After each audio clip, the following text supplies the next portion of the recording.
The video game industry can seem like a very unfair environment for studios. Video games are still a cutthroat business, and many developers can end up being shut down at a moment's notice. Today, we're looking at 10 such video game studios that deserve better. 10. Westwood Studios. Westwood Studios was a pioneering video game development company founded in 1985 by Brett Sperry and Louis Castle in Las Vegas, Nevada.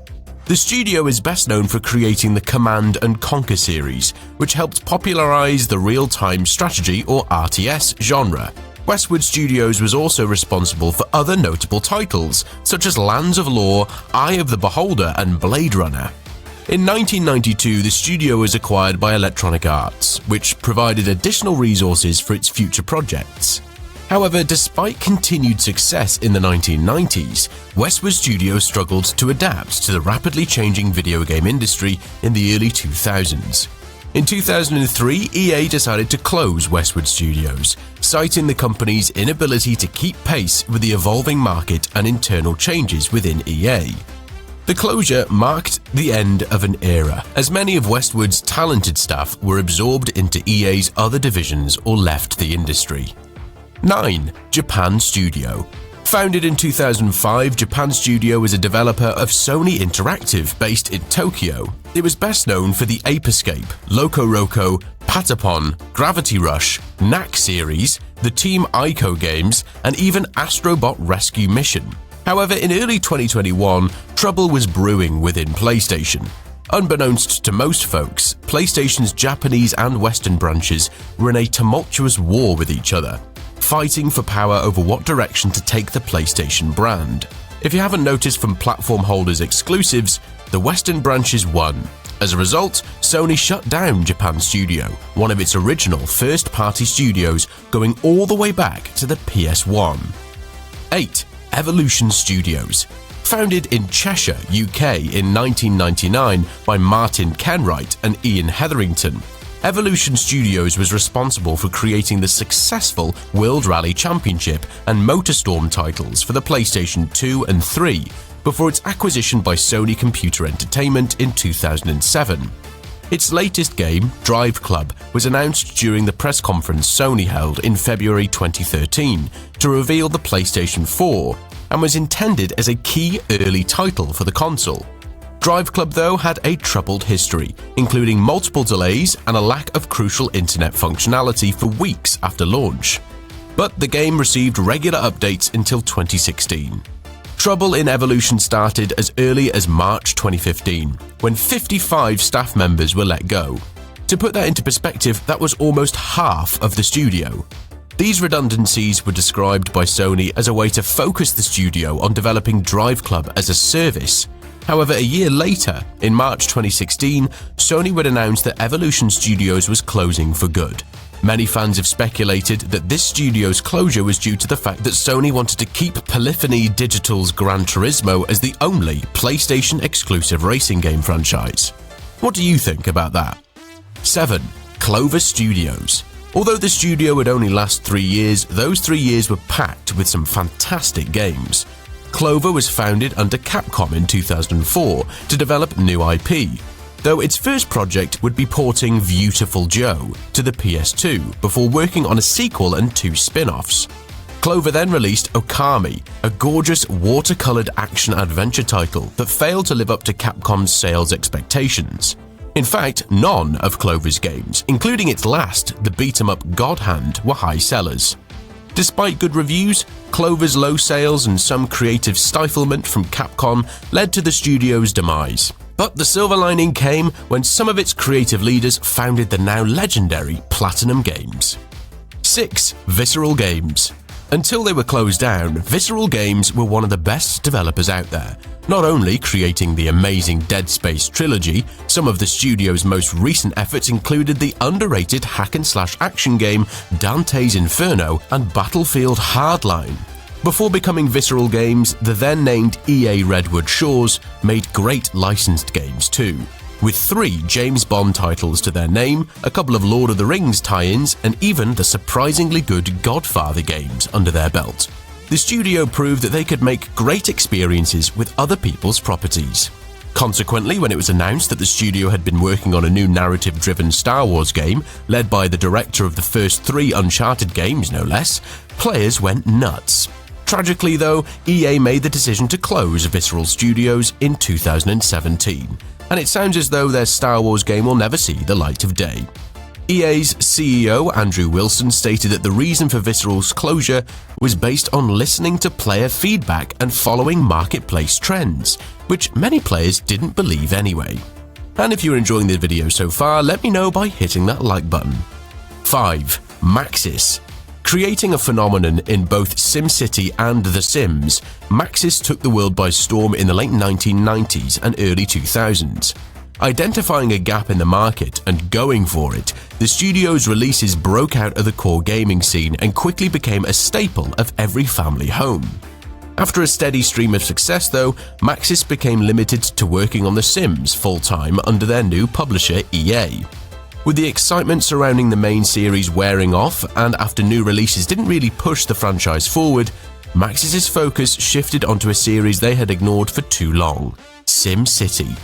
Unfortunately, EA had the idea of trying a new entry in the series to a DRM system that always required internet connection to run. A contentious decision already, things only got worse when the system effectively broke the game at launch, making it virtually unplayable for everyone in the weeks following its release. Since that disastrous release, the core Maxis studio has shut down for good, while the name lives on as a licensor for EA's mobile division. 4. Pandemic Studios. For a while, Pandemic created some of the most bombastic action games around, with the first 2 Battlefront games establishing themselves as a force to be reckoned with. The developers took the large-scale action of that series and implemented it into a bunch of new original titles.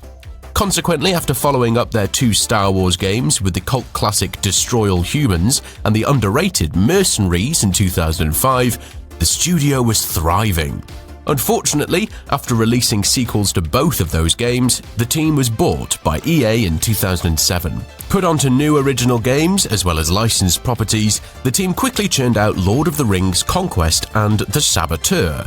With none of these titles proving to be a huge success for EA though, the publisher reconsidered their recent purchase and closed the studio shortly after. Lasting only 2 years and never really given a chance to spread their wings, the company was declared dead in the water in 2009.